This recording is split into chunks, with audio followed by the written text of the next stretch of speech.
Kwa nthawi yayitali kuno ku Malawi takhala tikuchitira umboni za oyimba amene amayimba nyimbo za lokolo otchedwa Fred Malawi ndi mkazi wake amene nthawi zambiri amakhala ali pa social media kuchita promote nyimbo za Fred Malawi. Amakhala ali onse limodzi ma TikTok kupanga nkhani zokhuzana ndi nyimbo za Fred Malawi. Amakhala ali limodzi koma nkhani ndi yakuti chakhotesa nyani mchira ndi chani kuti payambe kumveka mphekesera zakuti mkazi wa uyu wathuyo apezeke kuti wakadyesa kwa Supana Malawi. Dzina langa ndine Sam Mavita, tiyeni tikhale limodzi.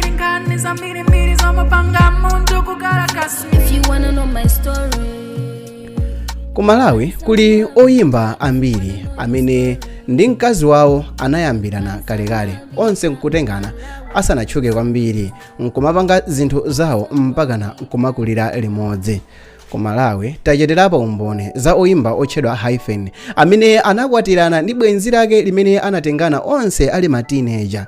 Tachitirapo umboni za Chewikise amene mpakana panopa adakali ndi mkazi wawo amene adakondana nawo kalekale asanatchuke nkomwe ku nkhani zokhuzana ndi kuyimba.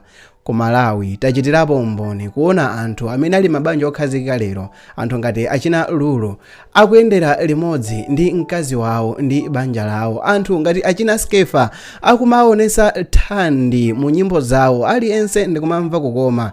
Chimozimozinso mu m'bado uno anthu ochuluka amene akumayimba nyimbo zamakono, anthu ngati Zeze Kingston mwachitsanzo ndi mkazi wake Dorothy Kingston akumakhala limodzi kumajambula ma content tina tongofuna kuti achite cherishi chikondi chawo, chongofuna kuti akomesere chikondi chawo, chongofuna kuti aonese kumtundu wa anthu kuti amakondana, koma pasi pa mtima akuchita promote nyimbo.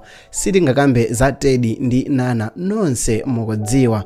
Koma nkhani yokhuzana ndi Fred Malawi ndi Supana yakhala yoyimisa mitu anthu. Zinatani? Idali nthawi ina imene Supana ndi Fred Malawi monga munthu ndi nzake anayitanizana kuti azacheze, ndipo ulendo uwo unali okuti apite kumathambi, apite kumene Fred akugwirira ntchito ya boma, apite kumudzi kwawo kwa Fred akacheze boma lomweli la Mulanje. Ukuto ndi kumudzi kumene Fred wakulira, uku ndi kudera limene Fred amadziwidwa bwino, uku ndi kudera limene Fred amakhala.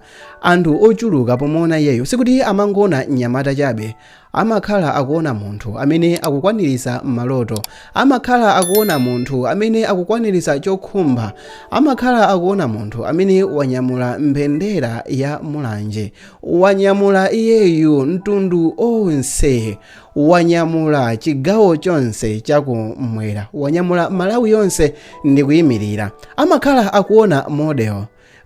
Supana anayitanidwa kumeneko.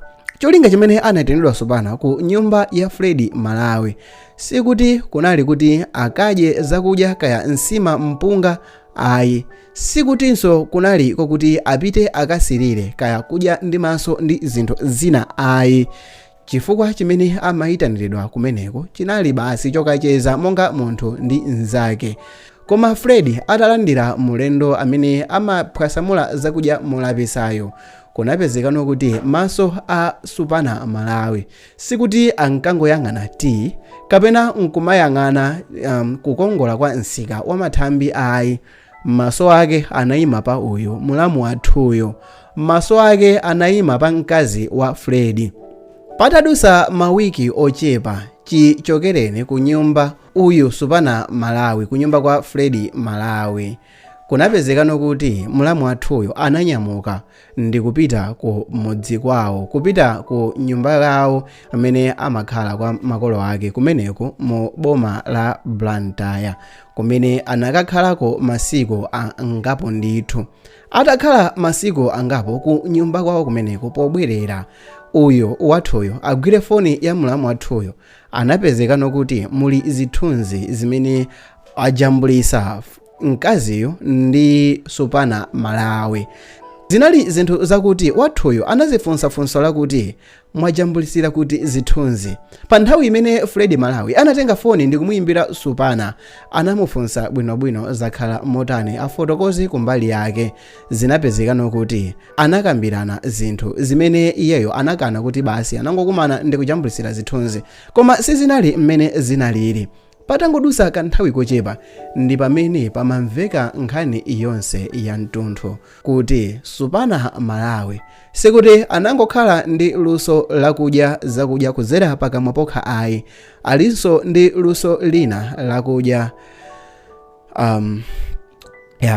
wapangaso zinthu zina kwa uyo mulamu wathuyo. Atamva nkhani Fred Malawi, atangomva kuti mkazi wake anapanga zakusairuzika limodzi ndi Supana Malawi, anamthamangisa.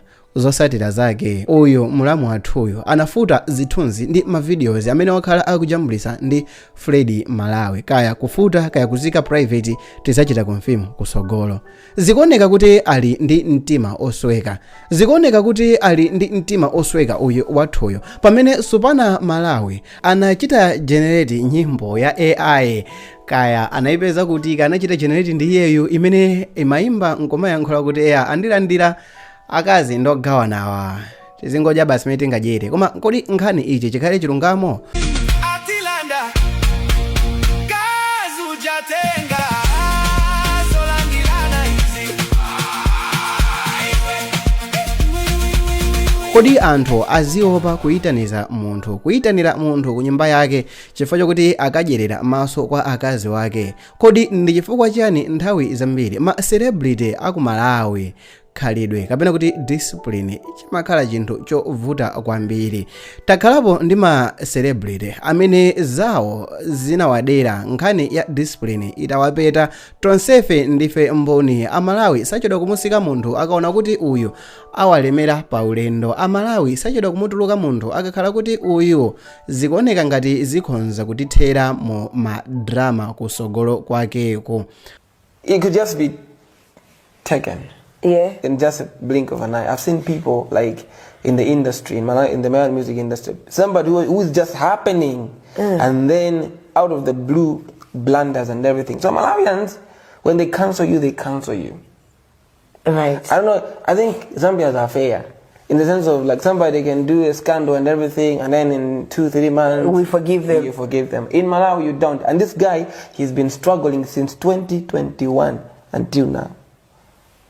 What? You get? Because of the mistakes that he did and everything. So, that's the thing that, you know, where I was growing up, like the village life, I didn't even know the proper way to talk to women and whatsoever. Mu video ya msiku lalero sindingayimalize ndisanalankhule kuti Fred anali munthu amene anankonda ndi mtima wonse mkazi amene ankadikula naye pa TikTok, mkazi amene ankachita promote nyimbo limodzi naye pa TikTok, chifukwa chakuti ngakhale kuti mkaziyo anampeza ali ndi mwana kale, mkaziyo anapezedwa ali ndi mwana kale, iyeyo ali bebe mama mu nthawi imene ankakumana ndi Fred ankaonesera chikondi chonse kwa mwanayo ngati mwana wake, posatengera kuti mkaziyo sanaberekerane naye mwana.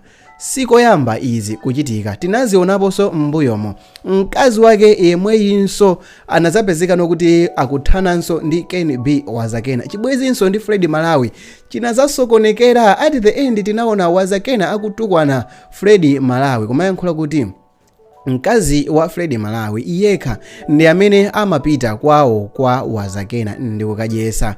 Tinaona izi zinachitika zinatha, awiriwa anakambirana, chibwenzi chawo chinayamba kumayenda bwino ndi kumapitirira. Lero ndi izi zachitikanso kuti mkazi wazembanso ngukadyesa kwa Supana. Funso ndi kumati nanga nthawi zimene wakhala asakugwidwa, nanga moyenda mmene amayenda osakajambulisa zithunzi, nanga mmene amayenda ndikukakumana ndi amuna a discipline, zimatha motani? Kodi wathuyo akhala osungika? Nyimbo za Fred Malawi nthawi zambiri zimakhala zobweretsa mafunso m'mitu yake, ngati naje anakumana bwanji ndi nkhani zina zotero. Koma mwina mwake tisanayambe tawada anthu onsewa, tisanayambe kuona kuti amene analakwa ndi ndani, bwanji titafunsa funso limene likonze kukhala lofunikira. kodi munakumana bwanji, chifukwa titakhala kuti tadziwa mmene anthu awiriwa anakumanirana zikhonza kutithandiza kuti tidziwe kuti amene 40 yake, amene amakhala ndi 40 ndi ndani makamaka mwa awiriwa. Tiyeni tikumbukire kuti uwu ndi ubwenzi wa anthu awiri amene onsewa akuyesera ndithu kuti akhale pa topo makamaka ku nkhani ya social media influencer. Winayo sikuti akungofuna kukhala oyimba yekha ayi, amayeseranso ndithu kuti achite dominate pa TikTok, pamene winayo ntchito yake ndi apa TikTok, amene sikuti akungokhala ndiza pa TikTok ayi, akuyeseranso kuti achite dominate pa nkhani yokhuzana ndi kutchuka ku dziko lonse la Malawi, makamaka tikabweranso ku nkhani yokhuzana ndi music industry.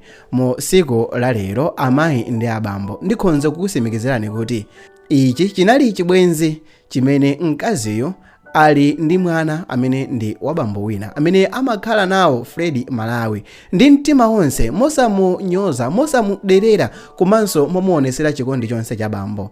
Komanso mbali inayi Fred Malawi ali ndi mwana amene ndi ochaperako msinkhu poyerekeza ndi mwana winayo, amene mwanayo amakakhala kwawo ndi mayi yake, sakhala limodzi ndi Fred. Koma yeah, well done, Fred amatumiza chithandizo kwa mwanayo.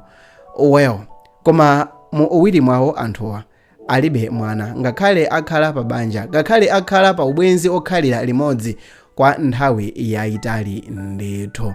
Vuto kwenikweni mmene mukuonera limakhala pati. Ndi chani chimene chimachitisa kuti mu music industry maserebu asamalemekezane okhaokha, maserebu asamapasane ulemu okhaokha? Tinayambanso ndakambapo mfundo ngati izizi m'mbuyomu. M'mavidiyo anga ambuyo mukhonza kusangala ndi video imeneyo, mwina mutayionera kumapeto kwake. Dzina langa ndine Samavita. Ndinayamba ndapangapo video imene serebu wina, oyimba wina, anakwatirapo mkazi amenenso nkhani zake zinali more controversial. Taonerani video imene ndinapangapo pa nkhani yokhuzana ndi Lay B Salima. Dzina langa ndine Samavita. Tionane mu video yotsatirayi. Bye.